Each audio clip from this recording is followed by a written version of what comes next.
जय गुरु जी। शुक्राना गुरु जी। हमारी प्यारी प्यारी संगत जी को जय गुरु जी।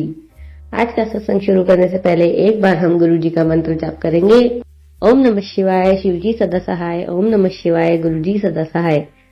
आज का सत्संग हमें एक आंटी जी ने व्हाट्सएप पर लिखकर भेजा है। ओम नमः शिवाय, शिव जी सदा सहाय। ओम नमः शिवाय, गुरु जी सदा सहाय। जय गुरु जी संगत जी, जय गुरु जी आंटी जी। आज मैं अपना पता नहीं कौन सा और कौन कौन से सत्संग शेयर करूंगी, पर जो गुरु जी लिखवाएंगे वैसे ही शेयर करूंगी, क्योंकि उनकी रहमतों और दातों की कोई गिनती नहीं हो सकती। अभी मैं गुरु जी के सत्संग सुन रही हूँ और सत्संग सुनते सुनते जब मेरी नजर खिड़की के बाहर पेड़ पर पड़ी तो मुझे ऐसा लगा कि कृष्ण भगवान के दर्शन हुए। फिर मैंने दोबारा ध्यान से देखा तो मन से आवाज आई कि पुत्र मैं आया हूँ, अपने घर का दरवाजा खोल और मुझे घर के अंदर आने दे। जब मैंने दरवाजा खोला तो भाव आया कि पुत्र मंदिर तक ले जा। तो मैंने अपने बेडरूम का दरवाजा खोला और चुपचाप पूरे भाव से किचन चली गई। हम रेंट पर रहते हैं और जिस घर में हम रहते हैं उसमें एक ही रूम है, तो मैंने किचन की अलमारी में मंदिर बनाया हुआ है। जैसे ही मैं पूजा घर से वापस आई तो आकर फिर अपना सत्संग लिखने लगी और मेरी नजर दोबारा उसी पेड़ पर पड़ी, लेकिन अब मुझे वहां कुछ नहीं दिख रहा।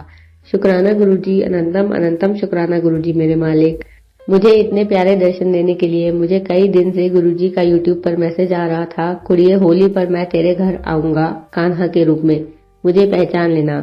मैं दिल से शुक्राना करती हूँ और मैं आपको बता नहीं सकती। अब मैं अपना मार्च महीने का सत्संग शेयर करूंगी। फरवरी में मुझे गुरुजी के यूट्यूब पर मैसेज आया कि बेटा इस मार्च मैं तुझे इतनी ब्लेसिंग दूंगा कि तेरी झोली छोटी पड़ जाएगी।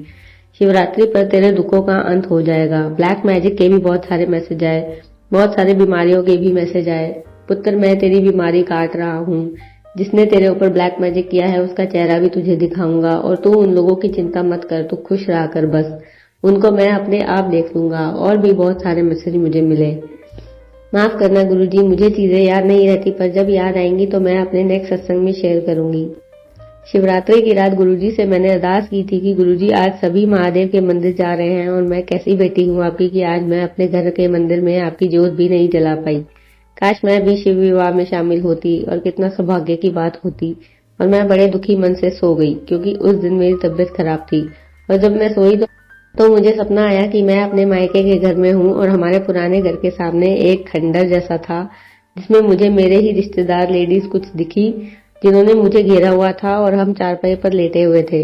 मैं आसमान की तरफ देख रही थी। ये मेरे ड्रीम दर्शन की बात है और वही बात मैं बोल रही थी, मालिक मुझे इस कीचड़ से निकाल लो। तभी आसमान में भोले बाबा की बारात का जाते हुए मैंने देखा। पूरे ढोल नगाड़ों के साथ बाबा के गण सभी देवी देवता बाबा की बारात में जा रहे थे। मैंने अपने दोनों हाथ ऊपर उठाए और जयकारे लगाने शुरू कर दिए, शुक्राना किया। तो थोड़ी देर बाद जब बारात आगे निकल गई तो कुछ हाथ बंधे हुए सिर्फ हाथ दिख रहे थे। वो जहां बाबा की बारात गई थी वहां से वापस आ रहे थे और चिल्ला रहे थे कि मुक्ति मिल गई, मुक्ति मिल गई। तभी जिन लेडीज ने मुझे घेरा वो मेरे पास से उठकर चली गई और मैं भी उस चारपाई से उठ गई। उस दिन मैंने अपने शरीर को हल्का पाया और ऐसे शिवरात्रि पर बाबा ने मेरे कष्ट काटे। शुक्राना मेरे सच्चे और प्यारे गुरु पा। अब जो ब्लैक मैजिक के मैसेज मुझे इतने दिन से आ रहे थे, मैंने गुरुजी से अरदास लगाई कि मुझे इस ब्लैक मैजिक की दलदल से बाहर निकालो। और मैं जानना चाहती थी कि मुझे मेरी लाइफ के जो 10 ईयर खराब हुए हैं वो किसने किए हैं। तो यूट्यूब पर मैसेज आया कि बेटा तेरे अपने हैं।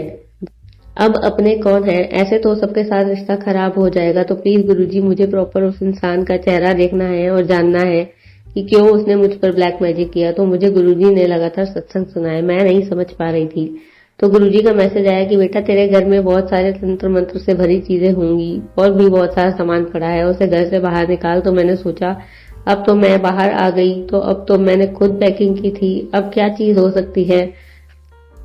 मैंने अरदास की, गुरुजी मुझे नहीं पता चल रहा है क्या चीज है। तब लगातार सत्संग सुनकर मुझे पता चला कि जब हम इंडिया से कनाडा जा रहे थे तो हमें मेरी सास ने नमक बांधकर दिया था, जैसे हम रोटी पर लगाकर खाते हैं। और सत्संग में बताया गया था कि लेडीज को जो चीज मिलती थी उसमें शमशान की राख मिली थी। जब मैंने वो नमक उठाया तो मन से आवाजें आने लगी कि पुत्र इसे फेंक दे, ये तेरे लिए ठीक नहीं है, इसमें शमशान की राख है। मैं उसे खोलने लगी तो भाव आया कि नहीं, इसको नहीं खोलना चाहिए, इसे बंद करके ही घर से बाहर निकाल दे और चौराहे वाले डस्टबिन में डलवा दे, मैं आप पे वेख लवांगा।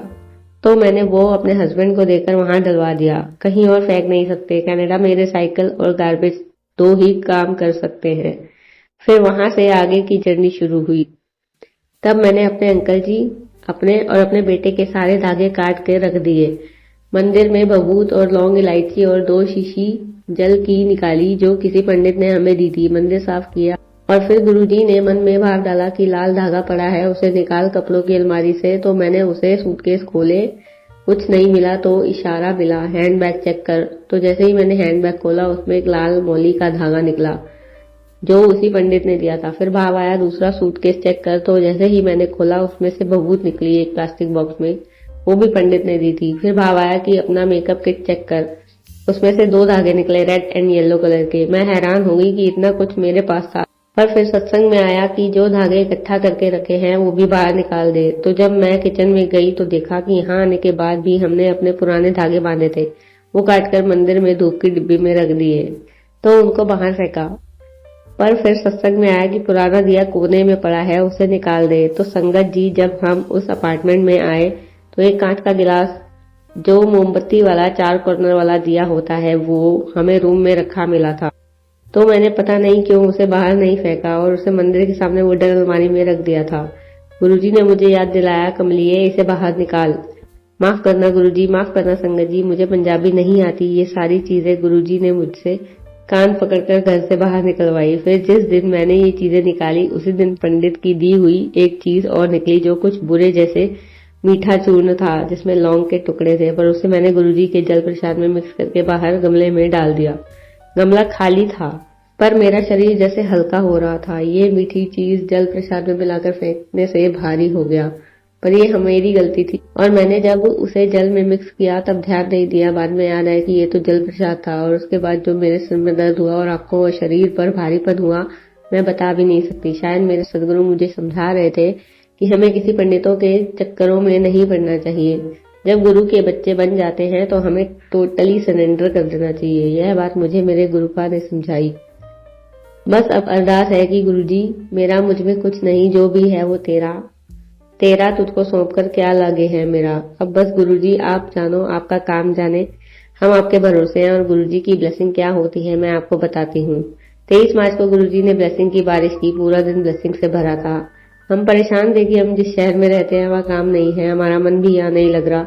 तो मैंने 22 मार्च को रात को अरदास करी कि गुरुजी 30 अप्रैल 2024 को हमें ये घर छोड़ना है, तो आप बताएं आगे हमें कहाँ और कैसे रहना है।